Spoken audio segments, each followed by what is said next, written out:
We keep hearing about Portland police officers leaving the force in droves. Well, now, it looks like the deputy chief is in the running for another job across the country. You know, the guy who seems like the face of the bureau, even more than the actual chief.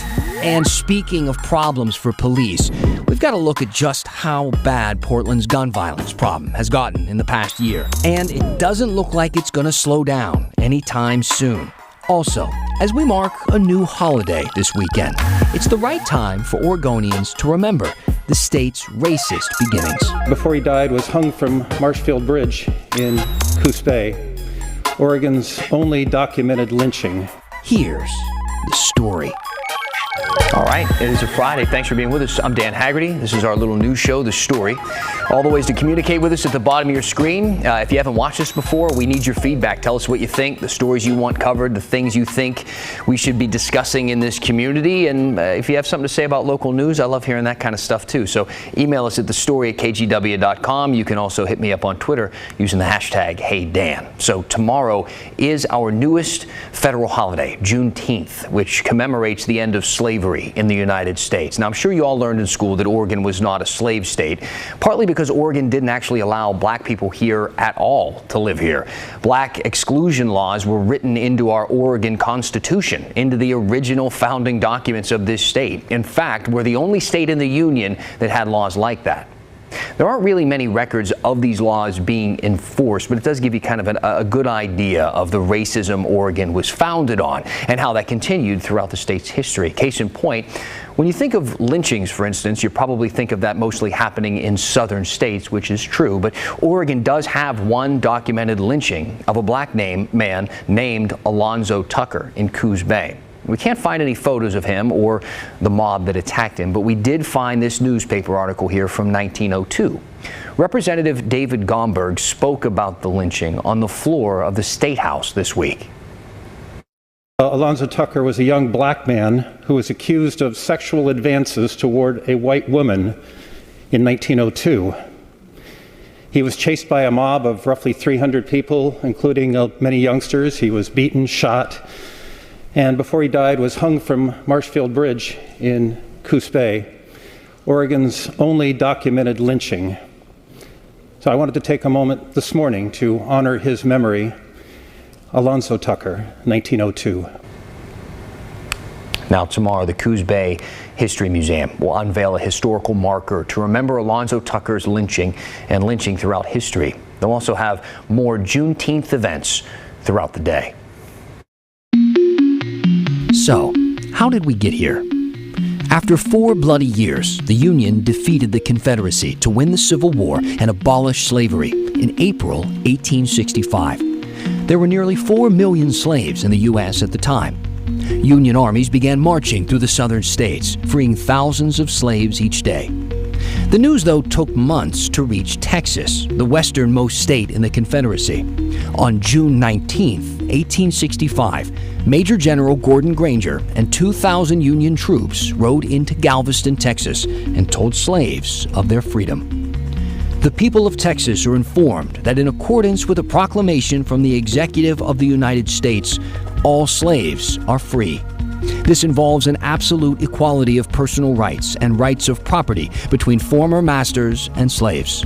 General Orders, Number 3, Headquarters, District of Texas, Galveston, June 19, 1865. Granger's words spread through Texas. All at once, slaves found out the war was over and they were free. Their joyous, spontaneous celebration gave birth to Juneteenth. It's a combination of the words June and 19th and commemorates when the last enslaved people in the South were finally set free. Former slaves gathered on Juneteenth the next year and the year after that, and over the decades, black communities observed the holiday with festive family gatherings, parades, and barbecues. Texas became the first state to make Juneteenth an official holiday in 1980. Since then, 49 states and D.C. all recognize the holiday. On Thursday, President Joe Biden signed a new law commemorating June 19th as Juneteenth National Independence Day. After all, Juneteenth is a celebration of independence, the day all Americans were truly free. And that's how we got here. And now it's time for the big story. The resignation of Portland Police's entire protest team and how it's kind of heating up a little bit, this feud between the police and city commissioners. Now, the police union says officers have been dealing with this, quote, self-serving political venom from the city, while a city commissioner is calling the officers a, quote, rogue paramilitary organization. And Portland's mayor / police commissioner is kind of trying to toe the line in the middle there. Meanwhile, Portland's police chief is nowhere to be found. And the deputy chief, who's been the face of most of these big issues with the Bureau over the last year, is interviewing for a job 2,500 miles away. If all of this sounds like a lot, it is. So why don't I get you up to speed? Earlier this week, the entire Rapid Response Team with Portland Police's department there, they resigned after one of its members got indicted for what you're seeing in this video, hitting a woman in the head with a baton during a protest last year. The 50 officers on that team, they didn't actually leave their jobs. They're still police officers, but they resigned from this team that voluntarily responded to protests and riots, which is a team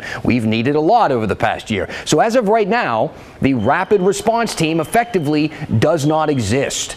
They say the indictment was the last straw and that they've had to put up with too much over the last year. Here's what the police union's director told us. Quote, our Rapid Response Team members did not volunteer to have Molotov cocktails, fireworks, explosives, rocks, bottles, urine, feces, and other dangerous objects thrown at them. They did not volunteer to suffer serious injuries, to be subject to warrantless criticism and false allegations by elected officials. These rioters burned and looted our city, yet local politicians supported them. He specifically calls out City Commissioner Joanne Hardesty, saying she, quote, used the occasion to promote a self-serving anti-police, anti-public safety agenda. Now, Joanne Hardesty, meanwhile, wrote a response here saying those standing for racial justice in the streets of Portland last summer encountered one of the most brutal police forces in the country, a nation-leading 6,000 plus use of force incidents, many captured on video by community members. And she said, quote, I remain deeply concerned these RRT resignations are yet another example of a rogue paramilitary organization that is unaccountable to the elected officials and residents of Portland. In fact, just last year, Hardesty actually wanted to eliminate that team, the Rapid Response Team. Portland Mayor Ted Wheeler didn't really offer an opinion either way on this. He acknowledged that last year has taken its toll on officers, though, but he said that the city leaders will continue to work to reform the community safety system. It is important to note that Portland Police is the only city bureau losing millions under the mayor's new proposed budget. See, Wheeler wants to give them more money next year to recruit new officers, but in the end, they'll be losing more than $9 million if the budget passes. In the meantime, Portland Police Chief Chuck Lavelle hasn't said anything publicly, nothing about these resignations. He left Deputy Chief Chris Davis in charge of that yesterday. Portland Police say Chief Lavelle was in training out of state this week. Now, Lavelle really hasn't shown up for a lot of the big police issues since he became chief last year. He was on vacation when police shot and killed a man in Lents Park earlier this year, and he's had Deputy Chief Davis pretty much handle most of the news conferences and most of the events that have surrounded the protests. But that might not last much longer because we found out Deputy Chief Davis is a finalist for a police chief job in Akron, Ohio. He actually participated in a forum for the final 4 candidates last night. Chief Lavelle and the mayor are in a tough position. I mean, to say it bluntly, right? Officers are resigning faster than they can be recruited. Some of the city wants tougher policing, while others want to abolish the police. The Bureau is losing millions of dollars. They aren't in compliance with the Department of Justice investigation about using excessive force, and they're dealing with a historic increase in gun violence in this city. Now, speaking of gun violence, we've been doing our research and looking into this spike of shootings in Portland. We're planning an entire show devoted to gun violence next Tuesday. But in the meantime, we do want to give you a quick look at just how bad this problem has become. In 2019, the city of Portland had 389 shootings. Just 1 year later, in 2020, that number more than doubled, skyrocketing to almost 900. So far, the violence has continued in 2021. Portland is on pace to have more than 1,000 shootings by the end of the year. Data from Portland police show all 3 precincts have seen an uptick in gun violence, but the neighborhoods most impacted are in East and North Portland. In 2020, the East Precinct saw 438 shootings, almost half of the total for the entire city. Of those, more than 200 took place in just 3 neighborhoods: Centennial, Hazelwood, and Powellhurst-Gilbert. As shootings increase, so do homicides. There were 56 in 2020, the most in over 26 years. And it's a problem that's getting worse. Through the first 5 months of 2021, there have been 38 homicides. At that rate, we will surpass 90 by the end of the year. And most of the victims killed by someone with a gun. So those are just the numbers, of course, but they don't tell the whole story, not even close. So we're going to be going deeper into why this violence is happening, how it is impacting these communities and the people who live in these communities, and what the city is trying to do to stop it all. We're going to have a special edition of the story called Understanding Gun Violence next Tuesday at 6 right here on KGW. As always, if you have any questions or if you'd like to weigh in on the issue, please use the hashtag #HeyDan. Let's do our favorite thing. This is where we count vaccines as we approach 70. Get to 70. I want to open everything back up. All right, so this is the count right now. According to the CDC, 2.42 million Oregonians have gotten at least their first dose, and that works out to be 68.5% of the state's adult population. The governor says when we hit 70% of that population, the state can fully reopen. That's going to take about 51,000 more people to get vaccinated for us to hit that. In Washington, the state is reporting 4.16 million people with that first dose, at least the first dose. That's 67.8% of their population 16 and older. That's the metric that Washington is using. They're also aiming for 70% of that population, but the governor there says they're going to reopen by the end of the month, no matter what. It's been a hard school year for every student in Oregon, dealing with the pandemic and remote learning and everything else. But it's been even tougher for those kids in areas that got hit by wildfires. I don't think there's anything that you could ever do to prepare for what we had coming this school year. And let's check in with the mother who was still able to parent her kids when she was in prison, thanks to this week's Hey Help nonprofit. There is no way that I would have gotten out of Coffee Creek and stepped right back into their lives and been successful if I didn't have that. When the story continues.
Welcome back. How's everybody doing? It's Friday. It feels like a Friday, doesn't it? Keep sending in all those questions and comments. Use the hashtag HeyDan. Email the story at kgw.com. Sometimes I read a few of them at the end of the show and make some comments. Now, all this week, if you've been watching, we've been telling you about this wonderful program that helps the most vulnerable people in our community, children. It's been the focus of this week's Hey Help campaign, where we champion, there we go. It's where we champion a local effort or organization and hopefully inspire you to get involved or to donate or to do something to help this organization do what they do. And this week, it is the YWCA's Family Preservation Project at Coffee Creek, the state's only women's prison. So let me tell you kind of what this program does. They give mothers, like the woman I'm about to introduce you to, the tools to be a parent while they're in prison. So what does that mean exactly? Well, they counsel them. They teach them to talk to their kids. They help them be involved in their children's lives, communicate with their schools or their doctor or their foster parent. They help them to make amends with their children as well. I met a woman named Nova, who went away when her kids were very young. She was an addict and said that her first sober moments actually with her daughter when she was 5 years old was during a visit at Coffee Creek through the help of this program. Now, 7 years later, Nova has been out, she has been sober, and her family has been thriving. How vital, though, was strengthening that relationship with your children and strengthening your identity as their mother to your ability to become a better person? Oh, it was pivotal. I mean, there was no way that I would have gotten out of Coffee Creek and stepped right back into their lives and been successful if I didn't have that. I would have. I mean, I walked out of there. Marco drove me home from prison. He had his permit, and I was making lunches and taking them to school, and able to just plug in right away. I mean, there were some things that were awkward, but I was immediately parenting and immediately stepping into these roles that I would never have been able to do before. And I had stopped giving lip service to so many things that I'd done before, and my actions were like speaking for themselves. And I don't know if there's even words that I can explain it other than like I'm just living proof that it was working. Now, whenever we run stories like this one, I always get emails from people who simply don't have a lot of sympathy for people in prison. After all, they put themselves there, and it's supposed to be partly a punishment, right? But in this case, at least the way I look at it, think about the kids. I mean, think about the children who not only suffer through the loss and humiliation of having their mother sent to prison, but oftentimes they blame themselves. And imagine how they carry that with them throughout their lives and what that can do to their lives. I mean, the studies that detail the plight of these children are undeniable. And the importance of having a strong relationship with your parents, especially a mother, is well documented. But you don't need to read the case studies, trust me. All you have to do is talk to Nova's son, Marco. You know, I remember in 6th grade, I had a lot of shame when she went away and a lot of embarrassment. And I was always to myself, and I'm still pretty independent to this day, but just like knowing everything she went through and how she's back on her feet now, you know, obviously she's just my motivation, my hero. And it just shows that, you know, no matter what you go through, there's hope. And I think hope is what I really needed, you know, growing up. I didn't have a lot of hope when she went away. Also, like I said, when she first went to jail and she got out, it was like nothing changed really. We were all just doing the same thing. And then she went away for longer. And when she came out the second time, you know, she completely had changed. And so, yeah, it just gave me a lot of hope, really. Marco is currently on scholarship playing football at Oregon State. His mom, Nova, was a Division I athlete and is his inspiration to play at this higher level. And I hope this story inspires you to get involved with some of the work they do. Each week, we profile a different organization or program, and this week it is the Family Preservation Project. So please, if you feel inspired, if you'd like to help, open the camera on your phone, point it at the QR code on your screen. It'll take you to a link to donate. You can also just go to kgw.com/heyhelp. And once you get there, there will be a page. You can click a drop-down menu and select Family Preservation Project. We're calling this a micro donation drive. You don't have to give a lot of money. Feel free to give any amount that you'd like. Every bit counts. And if you have an organization that you think needs some more attention, please let us know. Now, speaking of kids, yesterday was the last day of school for students in the Santiam Canyon School District. That is, of course, the area where the Beachy Creek fire burned through last September, nearly destroying entire towns. So on top of everything else people were dealing with, the pandemic and distance learning and all of that stuff, a lot of these families also lost everything they have. They lost their homes. Christine Petewanich has a look back at their especially difficult school year. Honestly, it's been a tough year for almost everyone because of the pandemic and distance learning. But last September's wildfires made an already difficult situation that much harder for kids and families here in the Santiam Canyon. My name is Hope Shank. I'm a sophomore here at Santiam Senior High School. The first semester it was hard because we were on distance learning. I don't think there's anything that you could ever do to prepare for what we had coming this school year. Todd Miller is the superintendent of the Santiam Canyon School District. Just days before our first day of school is when the wildfires hit our area. A lot of people were displaced, a lot of people lost everything. Kids were all over the place, some I think down in Arizona, many at the coast, down in the valley. Ken Allison is a school counselor in the district. He says reminders of September's wildfires are everywhere. Burned or cut down trees are up and down the canyon. As far as the trauma goes, I think it's been pretty significant. Even my own daughter has been talking about it. She asked my wife or I, is the fire going to come back? For the Petersons, who are in the middle of rebuilding their home that burned down, it's been a roller coaster. The last year's been pretty crazy, a lot of ups and downs with the fires and, on Labor Day and then, COVID and, just remote school. Their 8-year-old son, Case, says the fire was scary, but he's glad he at least got to go back to school. The best thing about his year? Probably the in-person. But the Petersons say the biggest issue for their kids, I think it's change that it's hard. And that change is hard on a lot of kids, especially with fire season approaching again. Some kids are having a hard time going up to the home site because it triggers some things. Something will happen, or I'll see like something in the distance that looks like fire and it's still kind of like triggering. Like my heart kind of stops for a second. I go right into that, panic. But she and her community are grateful for the help they've received and hopeful for the future. It's really brought out the best in our community. But it was a reminder to be more compassionate to one another. Just happy to be a part of it. So. Christine Petewanich, KGW News. Nice to see them getting back on track. Hey, keep sending your questions and your comments. Use that hashtag #HeyDan. We are going to finish the story with Burrito Gate and Nicolas Cage next. Yes, you heard me correctly.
And welcome back. Today is the first day of the Olympic track and field trials in Eugene. They've been going on all day, except we've been showing you golf on this channel instead for some reason, but I don't get to make those rules. Anyway, don't worry. We've got some live coverage coming up at 6:30. And if you missed any of the events, the trials are going to be happening for another 9 days, so you have some time to take it all in. Also at the newly renovated Haywood Field, which is pretty cool. But you know who did miss their event today entirely is this woman here, Shelby Houlihan, a distance runner who trains with Nike's Bowerman Track Club in Portland. We've been talking about her burrito gate all week. Long story short, she failed a drug test and got banned from the sport for the next 4 years, but she claims it was a burrito that she ate from a food cart in Beaverton that triggered her positive test for a steroid called nandrolone. Apparently, pork meat, there is a little bit of substance here. Pork meat from the liver of uncastrated males can contain this chemical. Now, since then, since this all started, this story has gotten even stranger. Her lawyer confirmed that she actually ordered a carne asada burrito, not pork. This is all really part of the story. But they think there was some sort of cross-contamination there. Then yesterday, USA Track and Field, they decided to actually let her run in the trials because, after all, her ban was still being appealed. But then they got some backlash and they reversed the decision, and now she's not running. PETA even got involved and sent her a basket of pig-free vegan snacks, even though she really ordered a carne asada. Did you get all that? Did you care? Now, speaking of pigs, I hope everyone is ready for the blockbuster of the summer that was filmed right here in Portland. It's a movie called Pig. It stars Nicolas Cage in as a mushroom forager searching for his stolen pig in the Rose City. The trailer just dropped, and it does include these now instant classic Cage lines. I'm looking for a truffle pig. Who has my pig? Yeah, it's good. I like the Who Has My Pig. If you want more of that, you can watch Pig in theaters on July 16th. All right, pick up your phone, follow us on Twitter, Instagram, all that sort of stuff, and tweet me. I don't have any time to answer them tonight. I wish I did. But I'll check them over the weekend. We'll address them on Monday. How about that? Thanks for being with us. Hope you had a great week. I did. I'll see you back here on the next one.